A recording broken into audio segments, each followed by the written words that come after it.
Thank you. It's great to be here. I don't know how inspiring my presentation will be, but I wanted to give some practical examples of what we've been doing in Bangladesh in the background of Professor Yunus's earlier conversation, and also some of the practical steps that we've seen through Yunus Center have been important for the scaling up of social business and for it having greater impact both in Bangladesh and around the world. So the story, as all of you know, begins with Grameen Bank 40 years ago. I don't know if you know where it's at today. It's reaching 9 million poorest families in Bangladesh, and 97% of whom are women. The bank has collectively loaned out $21 billion to these women in uncollateralized loans. And the monthly the loans outstanding today total about $1.5 billion US. What's very remarkable is the accumulated savings of these women in this bank is more than $2.4 billion. And this is very striking because the entire bank is completely self-financing. It does not rely on any outside grants or donations. This is all financed through locally mobilized savings from local communities in Bangladesh. So this, I want to just give a picture because this is actually the very first social business and where the work started 40 years ago. And you know, it's also moved across the world. It's microcredit exists all over the world. We found over the last couple of days that Australian not-for-profits as well as philanthropists are supporting microfinance in quite a significant way in the region. And I wanted to just mention the example of Grameen America, which is, represents a most contrasting economy and society than Bangladesh, where the same methodology has taken root since 2008. It's working in 11 cities. It's loaned out almost $1 billion US to 100,000 women, all women. In America, it's all women. And this year, we will cross the $1 billion microloans invested mark.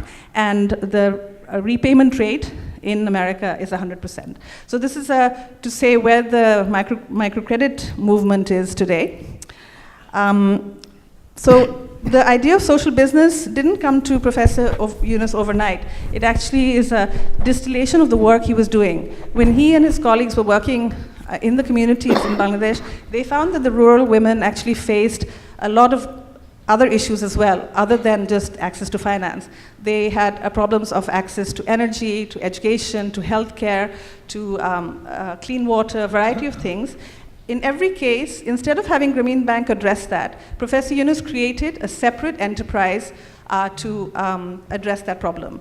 And each one was an enterprise, each one designed to be sustainable, cover its costs, because he didn't want to be dependent on donors, and each one was addressed to solving that particular problem. He created 50 such enterprises in Bangladesh, and this has actually led to what we call social business today. And some of those are actually nationwide programs. I want to just mention Grameen Shakti, which is a renewable energy company. It's installed 1.7 solar home systems in 1.7 million homes in Bangladesh. Again, completely self-sustainably, and probably the largest renewable energy project of its kind in the world. So some of the conclusions that Professor Yunus came to through his work are encapsulated in these 3 slides that I have. One is that poverty is actually not created by people. It's created by policies and institutions that we have built. And if given the opportunity, the poor will change their own lives, not through charity, but through their own efforts and in a sustainable way. And this, I think, has changed globally the way we perceive poor people. People tend to say that they are lazy or they're not hardworking, but none of that is true. It's actually the institutions and the policies that are at fault.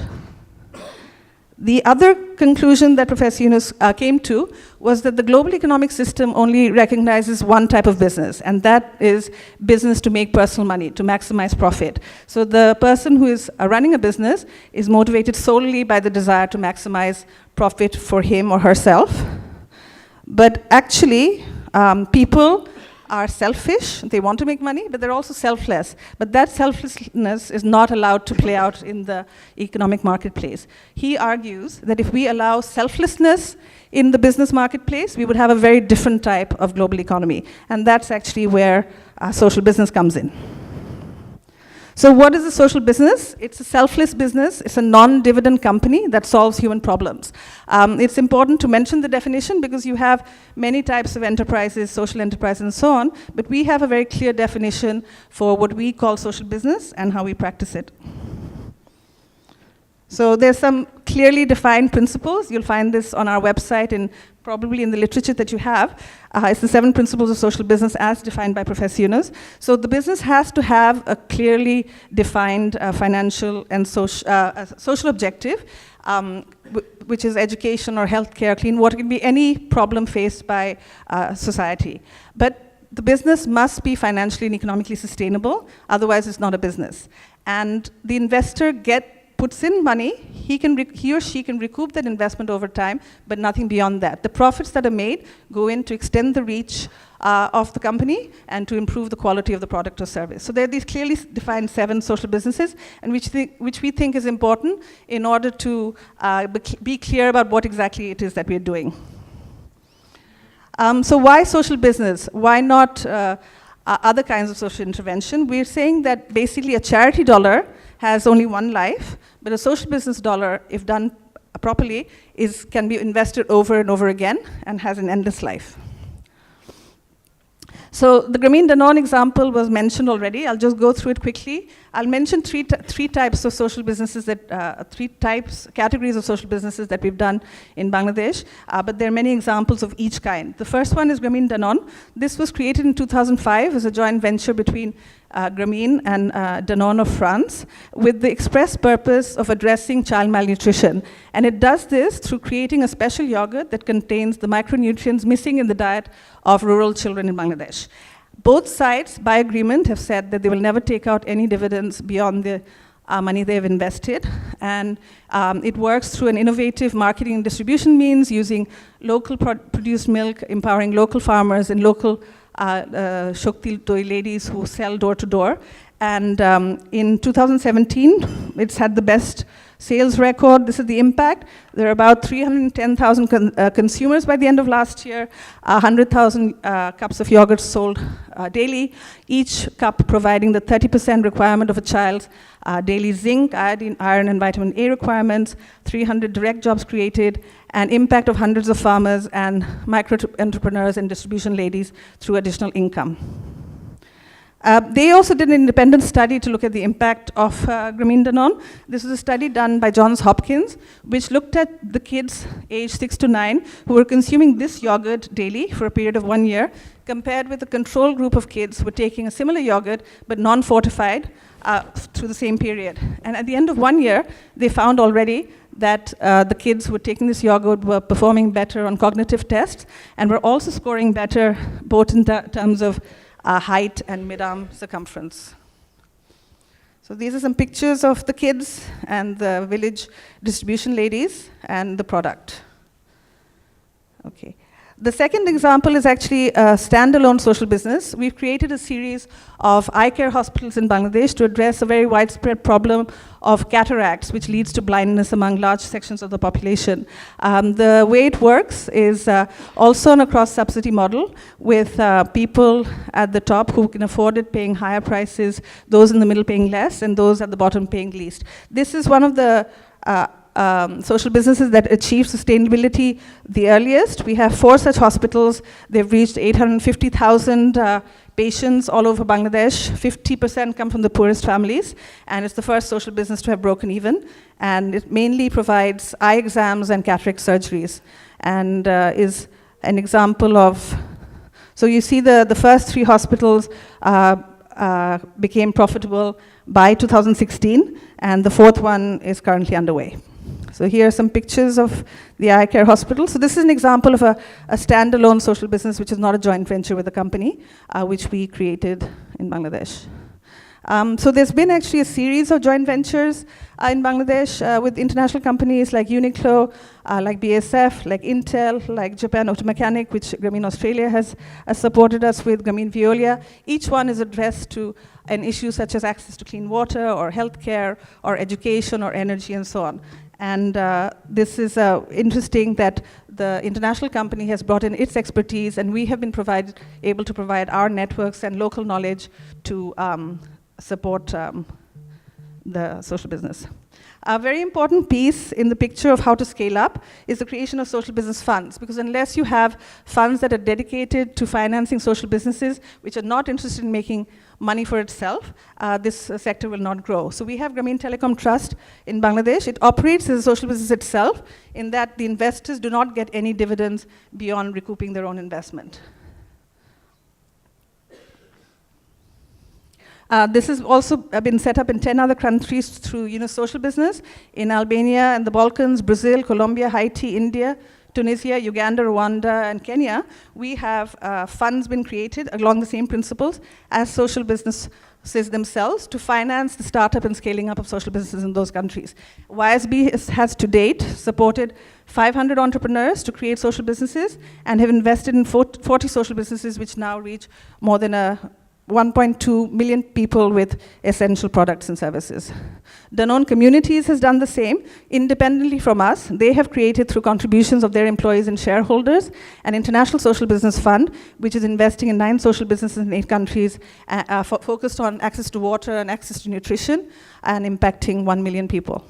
And it's an interesting example of a company that's done this independently from any association with us. The other piece that was mentioned before by Peter, and we had our colleagues from La Trobe, is the development of the academic network, because we think that if this idea is something that comes to young people while they're at university, it will affect their choices and options about how they wish to live their lives. And we have 32 universities now around the world that have created Yunus Social Business Centers, including 2 in Australia, La Trobe, who you heard from, and University of New South Wales. We have 2 other universities coming up, also in Australia, later this year. So these are, what are the things needed to scale up? Because we're talking about really catalyzing social business in a big way. One is this awareness part, which we talked about, introducing it into the school and university curricula. Another powerful way of doing it is competitions. Universities, private sector companies can do this, create social business plan competitions where young people bring their ideas and where they can be rewarded with the prize of investment into their company and so on. And we found that this has been a powerful way to spur social business. We have something called Design Labs. It's a platform in Bangladesh where we generate social businesses where young people pitch their social business designs and are linked to investors. The funds that I mentioned is also another important piece. And then we have a series of global events like this, which is very important for the sharing experience. So basically, I want to end with a few slides, which are pictures that I think that the time is right for the massive scaling up of social business. We have global governments that are showing a lot of support for social business and an alternative way of doing business. We have the International Olympic Committee that has put this at the center of their activities, both in terms of how they organize the Olympic Games, but also how the legacy they create in the cities where they will carry out the Olympics.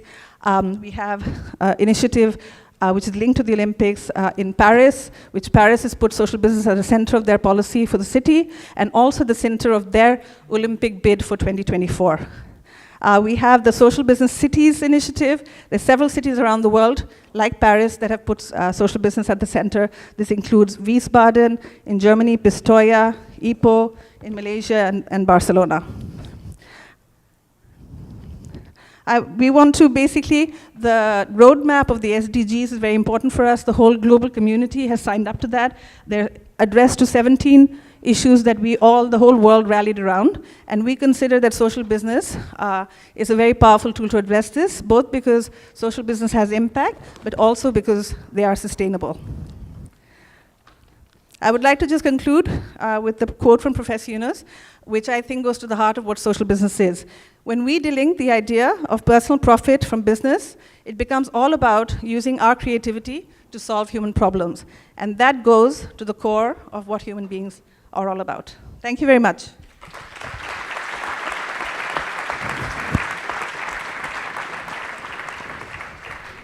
Lamiya, before I hand to Pradeep, may I ask you a personal question? Pradeep, maybe if you could hand the microphone to Lamiya, that'd be very kind. Thank you. Question is this, that who is the most influential and inspiring person that you've met on your journey through life, and how did that come about? Well, I think that's easy. As my boss and mentor, Professor Yunus. He's inspiring on many levels because he's somebody who's a man of vision, but also a very hardworking and dedicated practitioner. He's not someone who's just dreaming things, he's actually making them happen. And he mentions this himself, that seeing the impact of the work that you do is very intoxicating, and that's why I think I'm very privileged to have been part of the journey, and that's why 23 years on, I'm still going strong. And also that I would like to get to his age and still be so optimistic about the future of humanity. I see, and my other senior colleagues at Grameen, they have a real belief that things can and will change, and that's very inspiring to see. Absolutely. There are a few in the audience who are like that as well. Sorry, just the other half of my question was, how did that first connection with Grameen come about? Actually, I was a student at the LSE, and I'd come back from my first year during the summer, and my dad actually asked me about Grameen Bank, and he was very shocked, and this is in 1988, that I didn't know about it. He said, how can you be a student at the LSE and not know about Grameen Bank? And he knew, sir, and he called his office and asked them to send a set of documents, and that actually led to my doing a summer internship the next summer, and my writing my undergraduate thesis on Grameen Bank. And then, so when I finished up my studies in London, it seemed like the kind of natural next step, and I joined Grameen Trust, which was recruiting at that time, and that's the start of the story. Thank you.